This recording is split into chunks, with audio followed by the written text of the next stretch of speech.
It's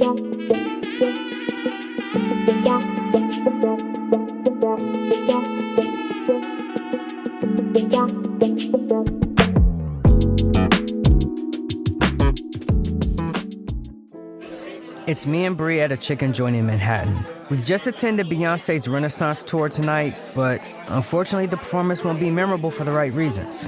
Why, you ask? Well, I spent the entire time arguing with Brie until we were escorted out the venue by security. Anyway, Brie is furious with me, and to be honest, I'm feeling quite defeated. Thanks a lot, universe. But let's not dwell on that for now. Our waitress sets down our meals. I opted for fries and a chicken burger while Brie went with fried chicken and spicy rice. I start eating my well-deserved dinner. Why won't you admit it, Louis? I've got nothing to admit, Brie. You still think about her. Why lie about it unless she's all you think about? She was my wife. She died pregnant with my baby. If I still think about her, which I'm not admitting to, I have every right to do so. So you do admit it. Are we done having this chat? Why do you have to be so defensive about this? I don't know what you want me to say here. I want you to be honest with me, Brie says. No, you want me to lie to you. There's a difference. I'm not playing this game. You're a dick, Brie says. Brie, I have no saliva left in my mouth. You've talked me to death. We've been together for 2 months now. Yeah, and I have a brain. I can count and look at my phone to remind me of that. You never admitted to liking me. Yeah, well, I like you enough to share body fluids. I think I've proven that I like you. Yeah, but you never say it. You never admit it. Whenever I bring up the subject of you loving me, you go all defensive like you're doing now. This is a losing battle. No good will come from this. Let's just move on. Oh, so now you want to move on from us? Jesus Christ. I saw you with Dina last week. You two seem to connect. You love her? Brie, you need to show me a little patience. I'll get there. So you do admit it. I sigh. When? When will you get there, Louis?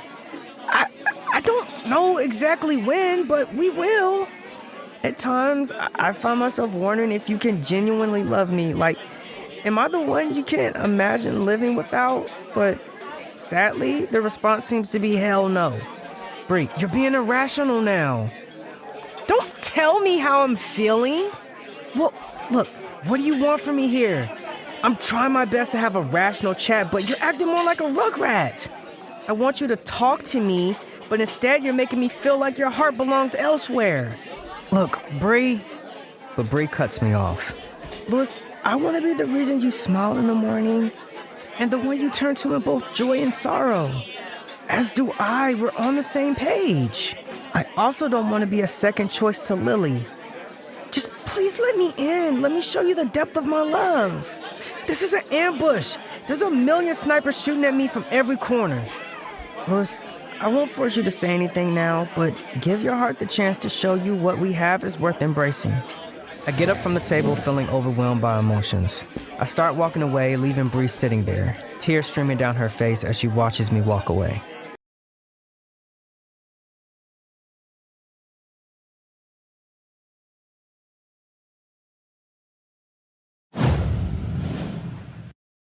It's the next day and I walk into the apartment feeling a mix of exhaustion and emotional turmoil after my jog.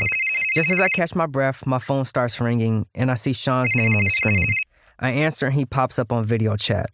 So, when are you flying out to see us again with Brie?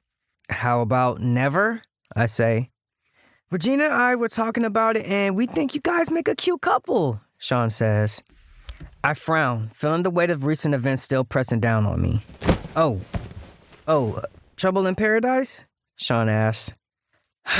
You could say that. What happened? Fill me in. I'm being forced into saying I love you to someone before I'm ready. That's what. Wait, what? I thought you did love her. Well, I kind of do. It's kind of like I'm a pilot circling the airport, but I don't have permission to land yet. Okay, so who needs to give you permission to tell the woman of your dreams that you love her? I don't know, my heart, I guess. Bro, it's easy. Can you see a future without her? Do you hurt every time you hurt her? Do you miss her when she's gone? Do you miss talking to her when you've had an argument? Yes to all those questions, I say. Then you have your answer, Sean says. Yeah, but I don't feel right. I just don't feel it in my gut, bro. Well, Lewis, look, that feeling will come. It always does when it comes to the matters of the heart. You seem so confident and cocksure. Look, bro, when you're in love, there's nothing that compares to that feeling. That's why I know when you get that feeling, there won't be any turning back from Brie. Ugh, why is it so hard? Why can't I just escape this and move on? Love has a way of sucking us all in. Look, if you answer all those questions I asked you correctly, you'll find that all roads leads to Brie. I take off my running shoes, contemplating his words. I hang up the call.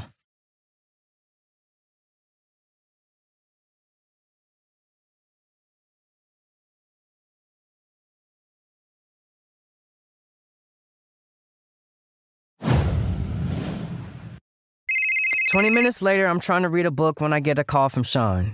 I answer. Sean pops up on video call. What's the latest? Look, I'm the first to admit it. We have something great. What Brie and I have is quite unique and uplifting. Is it better or worse than what you had with Lily? Sean asks. What does it matter? It matters because I think that's why you're delaying telling Brie how you really feel about her. Expand on that. You're comparing Brie against Lily, and I think Brie knows that. That's what's making her irritated by your lack of admission of love for her. I love Lily. She is and was my world. She's gone, bro. Time to start nipping that in the bud if you want a new start, Sean says. Yeah, but she's not gone in my heart. And that will never change, but you have a great opportunity to find love again in Brie. Most people never get a second chance, and you're getting it. Yeah, and I thank my lucky stars for that, I say. Look, bro, we can talk until the cows come home, but until you let go of Lily, you'll never be ready to move on to Brie. What? Love in its truest form will be out of reach unless you're proactive. Lewis, you possess the map to your heart's destination. Navigate wisely or face an isolated final. What's the end game? With that, Sean hangs up on me, leaving me deep in thought. I walk into my bedroom and slam the door shut behind me, knowing I need to confront my feelings and make a decision about the path I want to take.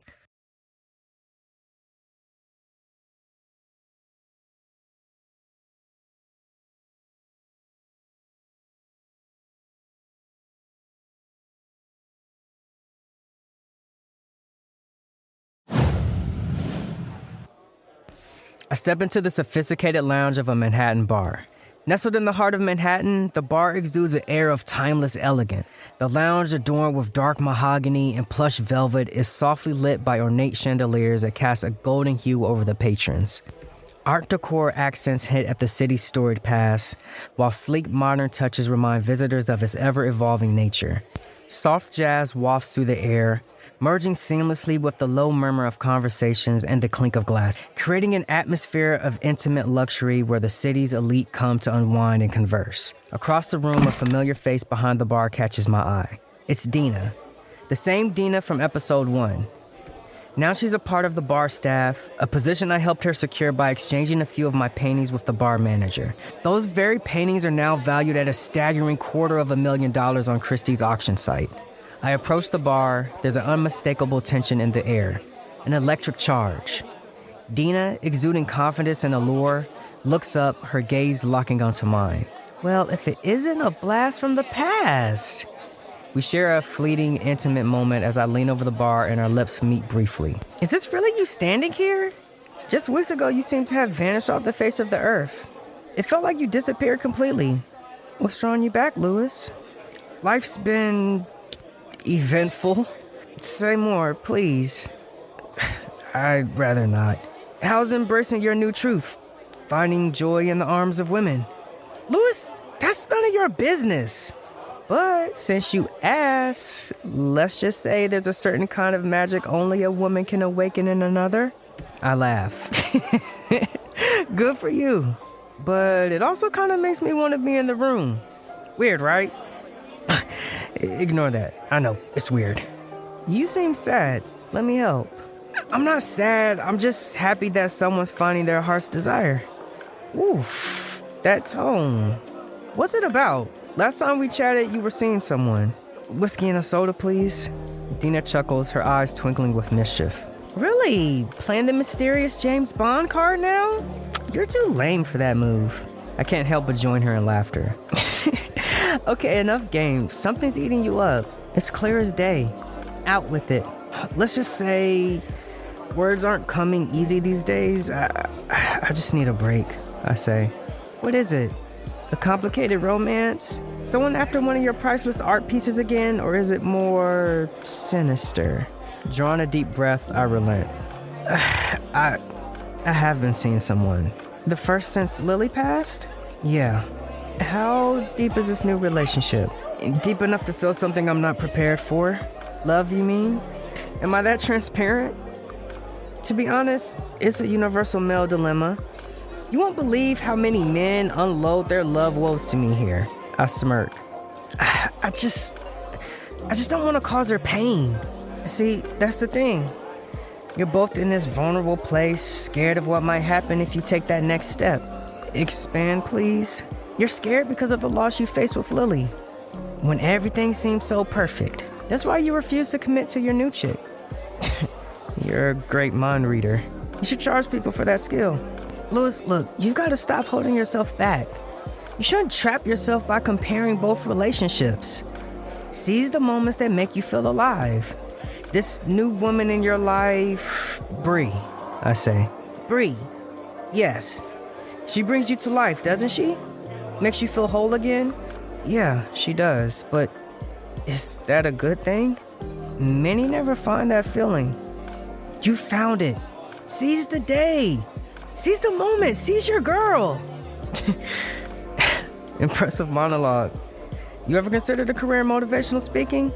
You'd have quite the following. Did I just get through to you? I believe you did. I'm kind of grateful. Grateful enough to paint me and make me rich beyond my dreams? I'm not that grateful. Worth a shot. How about a modest portrait then? She asks.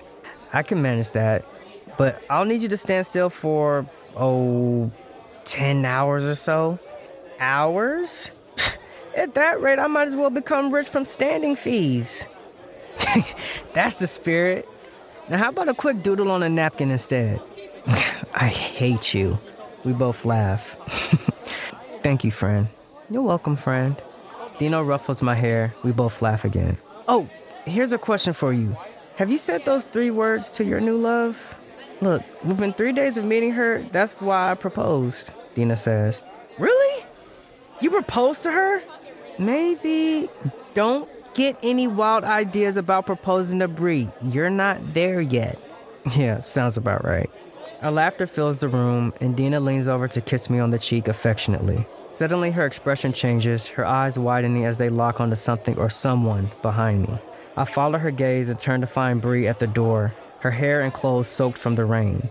Her eyes fixed on us, filled with betrayal and rage. Without a word, she turns and storms out into the night, leaving me with no choice but to give chase, my heart pounding with a mixture of fear, guilt, and desperation.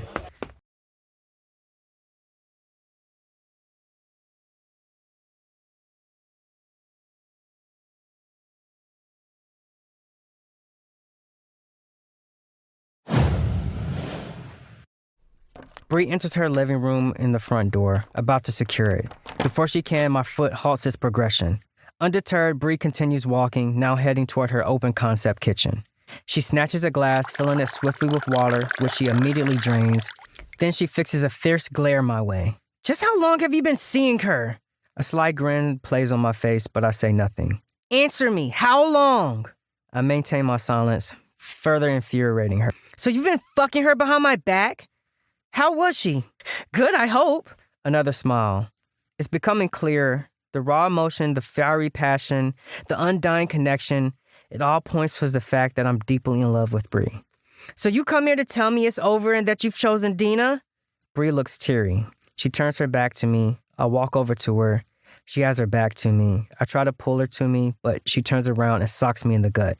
I fall to the ground in a heap. Brie, I love you. She stares, stunned and disbelieving. Love? While you're out there fucking Dina? Just who do you think I am? Let me make it clear, I'm nobody's fool. I chuckle, attempting to rise, only to be met with another hit. What games are you playing here? Is this some twisted way to try to get me to have a three-way relationship with you and Dina? You're a sick bastard. I thought you knew me, but this is beyond stupid, even for you. I stand up, catching her wrist before she strikes again. Stop! I'm in love with you. There's nothing going on with me and Dina. She was just giving me advice to help me realize how much you mean to me. She's a friend. Plus, she's a lesbian. Let that sink in. Brie has a think. It dawns on her. I did see her last week kissing a woman. I just thought that was her friend. Damn. I smile. Brie relaxes. She walks over to me. She puts her head on my head and kisses me. So, you really do? You love me?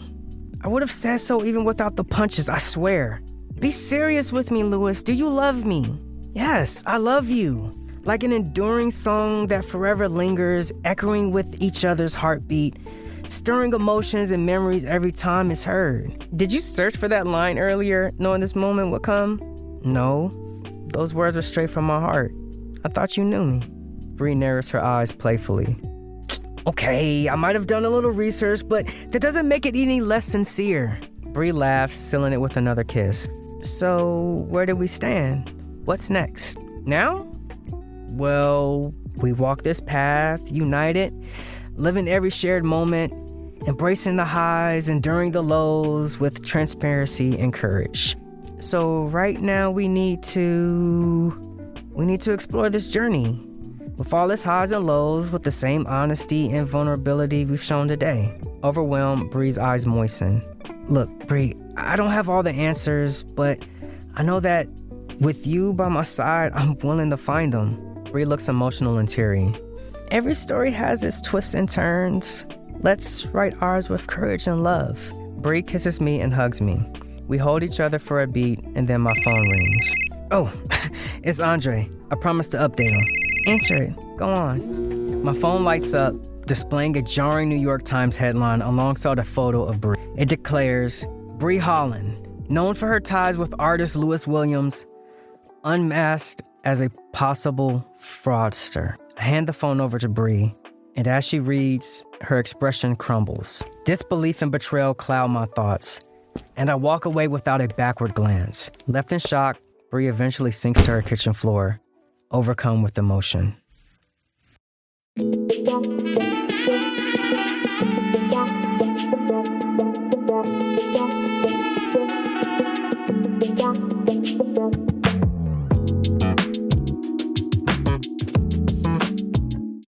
Stuck on You was voiced by Smurf Brown and written and produced by Joao Encita.